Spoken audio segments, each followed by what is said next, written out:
చంద్రబాబు నాయుడు గారిని finance minister కూర్చోబెట్టాను నేను సీట్లో 95 94 ఆర్ 92 ఐ థింక్.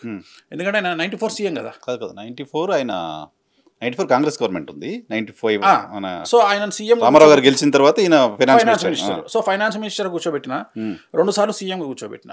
సో ఇప్పటికీ కూడా మీరు లైబ్రరీలో ఈనాడు కానీ ఆంధ్రజ్యోతి కానీ మేబీ అప్పటికి ఉంటే ఆ పేపర్లు, ఈనాడు ఉంది, ఆంధ్రజ్యోతి ఉందో లేదో నాకు తెలియదు, ఆ పేపర్లు తీస్తే ఫ్రంట్ పేజీలో నా ఫోటో ఉంటుంది. చంద్రబాబు నాయుడు గారితోని పూజ చేసి డైరెక్ట్ గా సీట్ లో కూర్చోబెట్టి అక్షతలు వేస్తున్న ఫోటోనే ఉంటుంది డైరెక్ట్ గా. రెవెన్యూ మంత్రిగా, ముఖ్యమంత్రిగా. ఎస్, ఈ రెండు సార్లు ముఖ్యమంత్రి, ఒకసారేమో ఫైనాన్స్ మినిస్టర్. సో ఈ 3 ఫోటోలు ఇప్పటికీ ఉంటాయి. అంటే నేను అంత సీనియర్ చెప్పడం కారణం ఏంటంటే అంత చిన్నప్పటి నుండే మొత్తం దీంట్లో అలాగే కోట్ల విజయభాస్కర్ రెడ్డి, అలాగే చెన్నారెడ్డి గారు సీఎంగా ఉన్నప్పుడు ఆ టైంలో ఈ ప్రభుత్వ కార్యక్రమాలు నిర్వహించినటువంటి పురోహితులుగా నేను వన్ ఆఫ్ ది పురోహితుడిని.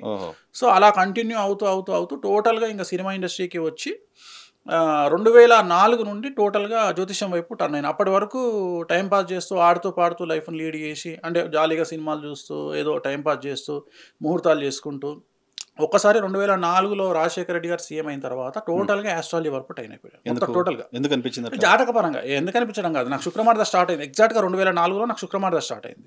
ఎప్పుడైతే శుక్రమార్ద స్టార్ట్ అయిందో అప్పటి వరకు తిరుగుతున్నటువంటి నేను, అంటే ఇంచుమించు 97 నుండి 2004 వరకు నాకు కేతుమార్దశ. కేతుమార్దశలో గాలి తెగిపోయిన గాలిపటం లాగా ఉంటుంది లైఫ్. సో నా లైఫ్ కూడా అంతే, అలాగే ఏదో విచిత్రంగా ఆ పని ఈ పని చేస్తూ ఏదో టైం పాస్ చేస్తూ సినిమా ఇండస్ట్రీ అని ఆట ఇటని తిరిగి అంటే ఎప్పుడు సినిమా ఇండస్ట్రీలో యాక్టింగ్ పిచ్చులు లేకపోతే యాక్టర్ అవ్వాలి అలాంటి పిచ్చి ఏం లేదు ఎప్పుడు. ఓన్లీ సినిమా ఇండస్ట్రీలో ముహూర్తాలు చేయాలి, విఐపీలతోని సెలబ్రిటీలతో నమస్తే పెట్టించుకోవాలి అనే కోరికనే తప్ప యాక్టింగ్ చేయాలి, వాని దగ్గరికి పోయి యాక్టింగ్ అడగాలి, ఈయన దగ్గరికి పోయి యాక్టింగ్ అడగాలి ఎప్పుడు లేదు. మీరేదో యాక్ట్ చేసిన ఫోటో ఒకటి బయట తిరుగుతూ ఉంటుంది. ఇప్పుడు ఈ మధ్య ట్రోల్ చేసింది ఏంటంటే యాక్చువల్గా నేను జగపతి అనేటువంటి సినిమాలో చేశా. జగపతి బాబు గారు రౌడీ గెటప్, దాంట్లో పోలీసే కానీ రౌడీ. ఆయన వచ్చి ఏమంటాడంటే పంతులు హుండీ కలెక్షన్ ఇంటికి పంపి అంటాడు నన్ను. అంటే నేను హీరోయిన్తో డైలాగ్ చెప్తా, చూసావమ్మా అందరూ తప్పు చేసి గుడికి వస్తారు, వీడు గుడిలోనే తప్పు చేస్తున్నాడు అని చెప్పి డైలాగ్. అది నాకు అదొకటే కాదు, చిరంజీవి గారిది శ్రీదేవికి పెళ్లి చేయించింది ఎస్పీ పరశురాంలో ఉంది, గోవిందాలో శ్రీదేవికి షడగోపం పెట్టింది ఉంది, అల్లరి సినిమాలో హీరో వేణు పంతులకు డబ్బులు ఇవ్వకపోతే పెళ్లి ఎంగేజ్మెంట్ అయిన తర్వాత ఆయన మీద దాడికి వెళ్తాను నేను, ఏది పంతులందరిని వేసుకొని దాడికి వెళ్ళి కొట్లాడేది ఏమి ఉండదు, మంత్రాలతోనే డబ్బులు ఇవ్వకపోతే తంతామని వార్నింగ్ ఇస్తే డబ్బులు ఇస్తాడు. ఎక్కువగా మహేష్ బాబు సినిమాలు, కృష్ణ గారి సినిమాలు ఎక్కువ చేశాను. కృష్ణ గారి సినిమాలు ఎందుకు చేయాల్సి వచ్చింది అంటే కృష్ణ గారు బలవంతంగా చేయించేవాడు. నాతో పాటు నువ్వు క్యారీ అవ్వాలి అంటే నువ్వు సినిమాలు చేయాలి కదా, క్యారీ అవ్వాలంటే అందుకని నువ్వు నా సినిమాలో క్యారెక్టర్ చేయి. ఆ విధంగా అది కూడా పంతుల క్యారెక్టర్ వేరే, ఆయన అవసరం లేకున్నా ఆ క్యారెక్టర్ కావాలని సినిమా అంతా లాగేవాళ్ళు. అట్లా సినిమాలు కూడా ముహూర్తాలు అమ్మ దొంగ దగ్గర నుండి మొదలుకుంటే కృష్ణ గారి సినిమాలు ప్రతి సినిమా ముహూర్తం నేనే పెట్టేది. అవునా సార్? కృష్ణ గారి సినిమాలు ప్రతి సినిమా నేనే ముహూర్తం పెట్టాను. అమ్మ దొంగ సూపర్ హిట్ కదా. అమ్మ దొంగ మా ఊరు ప్రొడ్యూసర్ సుధాకర్ బాబు అని గజ్వేలు. అవునా? అమ్మ దొంగ సూపర్ హిట్ సినిమా అది. సో నెంబర్ 1 కానీ కృష్ణారెడ్డి గారి సినిమాలన్నీ కృష్ణారెడ్డి గారివన్నీ నేనే ముహూర్తాలు పెట్టేది. ఎస్వి కృష్ణారెడ్డి గారివి, రవిరాజ పినిశెట్టి, మోహన్ బాబు గారు, అట్లా ఆల్మోస్ట్ ఇంకా టాలీవుడ్లో 99% పెదరాయుడు సినిమా నేనే ముహూర్తం పెట్టింది. సో ఇవన్నీ కూడా ఆల్మోస్ట్ సినిమా ఇండస్ట్రీలో ముహూర్తాలు పెట్టి 2004 తర్వాత డ్రాప్ అయిన మొత్తం ఒక్కసారి సినిమా ఇండస్ట్రీని వదిలేసి టోటల్గా ఆస్ట్రాలజీ వైపు వచ్చింది 2004లో. సో అప్పుడు సినిమా ఇండస్ట్రీలో ఉన్నప్పుడు కృష్ణ గారితో ఉన్నప్పుడు మహేష్ బాబు గారితో అప్పుడు పరిచయం ఉంది. అప్పుడు మహేష్ బాబు గారితో అప్పుడు ఆ టైంలో గోటీలు ఆడేవాళ్ళము, క్రికెట్ ఆడేవాళ్ళం పద్మాలయ స్టూడియోలో. ఆయన చెన్నైలో ఉండేవారు మహేష్ బాబు. సో హైదరాబాద్కి వచ్చినప్పుడు సెలవులు వచ్చేవాళ్ళు. ఆయన సెలవులు వచ్చినప్పుడు ఆ టైంలో జనరల్గా ఏం చేసేవాళ్ళు, కృష్ణ గారు ఊటీలో షూటింగ్ పెట్టుకునేది. కృష్ణ గారికి ఎండ అంటే పడదు అస్సలు, ఎప్పుడైనా ఊటీలో షూటింగ్ పెట్టుకునేవారు. సో జనరల్గా మహేష్ బాబు డైరెక్ట్గా అక్కడికి వెళ్ళేవాళ్ళు.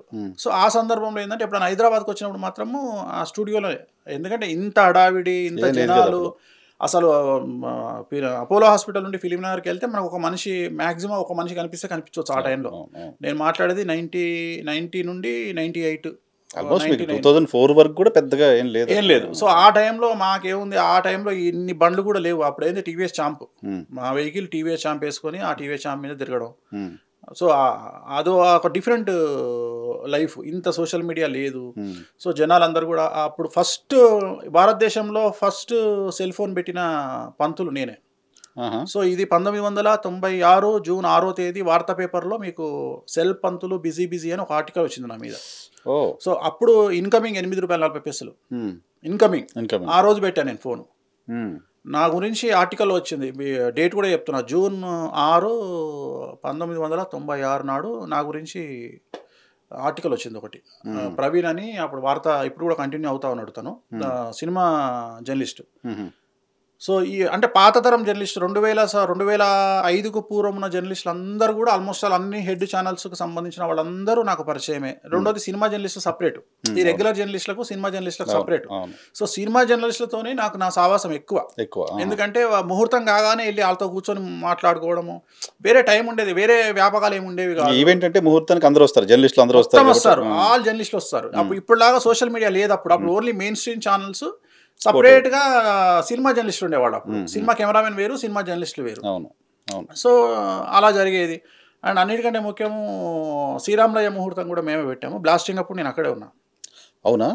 జస్ట్ నేను పారయ్యి ఒక క్రాస్ అయ్యి, ఒక సెకండ్ క్రాస్ అయ్యి సౌండ్ వినబడింది, తల వెనక్కి పెట్టేప్పటికి ఒక జీప్ టైర్ అలా వెళ్తుంది గాల్లో, కార్ టైరు. మళ్ళీ యూటర్న్ చేసుకుని వెళ్ళాను నేను అక్కడికి. వెళ్ళేటప్పటికి చాలా అతలాకుతలంగా ఉంది, చాలా మంది చనిపోయారు కదా. రవి గారు దిగి పరిగెత్తుతా ఉన్నారు. సో ఆ ఫోటో ఇప్పటికీ పట్టాలరావు గారి ఇంట్లో ఉంటుంది. పట్టాలరావు జూబ్లీ హిల్స్లో ఉన్న ఇంట్లో, ఫిలిం నగర్ ఇంట్లో, నాది, మోహన్ బాబు గారిది, పట్టాలరావుది, ముగ్గురిది ఉన్న ఫోటో ఒకటి ఇంకా ఉంటుంది. ఇప్పుడు అలాగే ఉంటుంది. ఏది నేను అప్పుడు శ్రీరామలయ్య ముహూర్తం పెట్టిన ఫోటో. సో మా ముహూర్తం టైం మంచిది కదా, మరి ఎట్లా? ముహూర్తం టైం మంచిది కాదని కాదు, ఆ ముహూర్తం పెట్టినప్పుడు కూడా చాలా విచిత్రం ఏంటంటే, ముహూర్తం జరుగుతున్నప్పుడే నేను మా బ్రదర్లతో చెప్తా ఉన్నా, ఇక్కడ ఏదో జరిగేటట్టు ఉంది, ఈ కొబ్బరికాయలను చూస్తే ఫస్ట్ టైం విచిత్రంగా కనిపిస్తున్నాయి, ఈ కొబ్బరికాయలు పెట్టారు ఇక్కడ. అవునా? ఎవరిని చూసినా అందరూ తెల్ల అంగి, తెల్ల లుంగితో వచ్చారు, ప్రతి ఒక్కళ్ళకి 2 గన్మెన్లు కనిపిస్తున్నారు. మనం ఇంతవరకు మన లైఫ్లో చూడనటువంటి ఒక సిచ్యువేషన్ కనిపిస్తుంది ఇక్కడ. జనరల్గా పూజ అయిన తర్వాత పంతులకు డబ్బులు ఇవ్వడం ఆనవాయితీ కదా. మా బ్రదర్ ఇలా చెప్పాడు, అరే నువ్వు డబ్బులు వసూలు చేసుకొని వచ్చేసి నేను వెళ్ళిపోతున్నా అన్నాడు. నేనన్నా నీ డబ్బులు వద్దు, ఏమొద్దు, ఇక్కడ ఏ క్షణమైనా బాంబు వేరేటట్టుంది అన్నారా ఆ మాట అన్నా. వీళ్ళ పరిస్థితి చూస్తే చాలా విచిత్రంగా ఉంది, వీళ్ళ గన్నులేందో వీళ్ళ గొడవ ఏందో నాకు అర్థం కావట్లేదు. అంటే ఆల్రెడీ రవి గారి గురించి తెలుసు కదా, నేను రవి గారి ఇంట్లో పూజ చేసేవాడిని. రవి గారి ఇంట్లో ఏ కార్యక్రమం అయినా, వినాయక చవితి దగ్గర, దసరా అన్ని నేనే చేసేవాడిని. సో సునీతమ్మ చాలా క్లోజ్. సో నాకు తెలుసు కదా, ఈయన బ్యాక్గ్రౌండ్ అంతా తెలుసు మనకు. ఇక్కడ పరిస్థితి చూస్తే ఏదో రకంగా ఉంది, మనకు డబ్బులు ఏమొద్దు. అప్పటికే మన ఐ థింక్ మిక్కిలినేని జగదీష్ బాబా, మన ఆయన అనుకుంటా జర్నలిస్టు ఈటీవీలో, ఆయన వచ్చి మాతో మాట్లాడి, స్వామి ఇవాళ మా పాప బర్త్డే ఉంది, మీరు వచ్చి ఆశీర్వదించాలి, ఒక 4 స్వాములు కావాలి, మీతో పాటు ఇంకో 4 అరేంజ్ చేయండి అని చెప్పాడు. కిందికి వచ్చి బ్లాస్ట్, ఫస్ట్ జీప్ వాళ్ళదే, ఈటీవీ జీప్, ఫస్ట్ ఈటీవీదే బ్లాస్ట్ అయింది. చనిపోయారు ఆయనే. నేను అని డబ్బులు దేవద్దు మాకు, మనం వెళ్ళిపోదాము, ఇక్కడ పరిస్థితి ఘోరంగా ఉంది అని చెప్పేసి వెళ్ళిపోయాను. నేను జస్ట్ సౌందర్య గారి కార్ పక్క నుండి నా బైక్ ఓవర్టేక్ చేసి అలా కరెక్ట్గా పద్మాలయ టర్నింగ్ మీద ఉన్నా నేను. బ్లాస్ట్ వచ్చింది సౌండ్, తలదిప్పి చూసేటప్పటికి బ్లాస్టింగ్. సో అదొక విచిత్రమైన. సో ఆ ముహూర్త బలమేమో రవి గారికి ఏం కాలేదు. మోహన్ బాబు గారు, రవి గారు, నేను వెళ్ళి బండి మీద వెళ్ళేటప్పటికి కారులో దిగి పరిగెత్తుతున్నారు.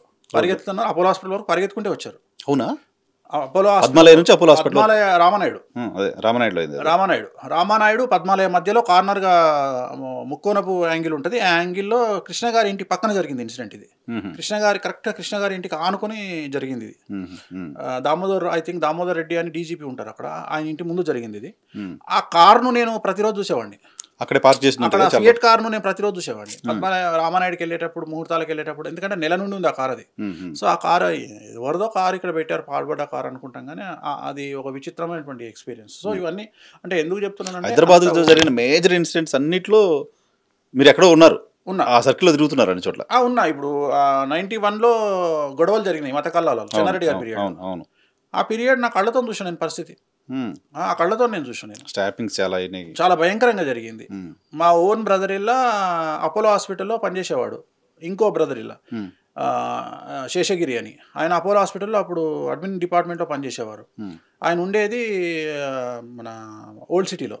సో ఏమైపోయింది, ఓల్డ్ సిటీ పైన ఎక్కి ఈయన చంపడానికి, ఈయన బ్రాహ్మణ్ కదా, చంపడానికని వేరే వాళ్ళు వచ్చి ఈయన చంపడానికి ప్రయత్నం చేస్తే అపోలో హాస్పిటల్కి ఫోన్ చేసి నాకు హార్ట్ అటాక్ వచ్చింది అని అంబులెన్స్ పిలిపించుకొని ఆ అంబులెన్స్లో ఎక్కి హాస్పిటల్కి వచ్చి, మళ్ళీ హాస్పిటల్ మరి ఉత్తగానే అబద్ధాలు చెప్తే గొడవ జాబ్ తీసేస్తారు కదా, అందుకని వెళ్ళి హాస్పిటల్లో పడుకొని ఒక 1 డే ఉండి వచ్చి ఇంకో వాళ్ళ తమ్ముడు మా బ్రదర్ ఇలా వచ్చి మళ్ళీ ఆ ఇంట్లో, అంటే అందరూ అప్పుడు సెక్యూరిటీ కోసం వచ్చి ఇక్కడ మా అపోలో హాస్పిటల్లో ఉన్నారు. ఎందుకంటే జూబ్లీ హిల్స్ అనేది సేఫ్ జోన్.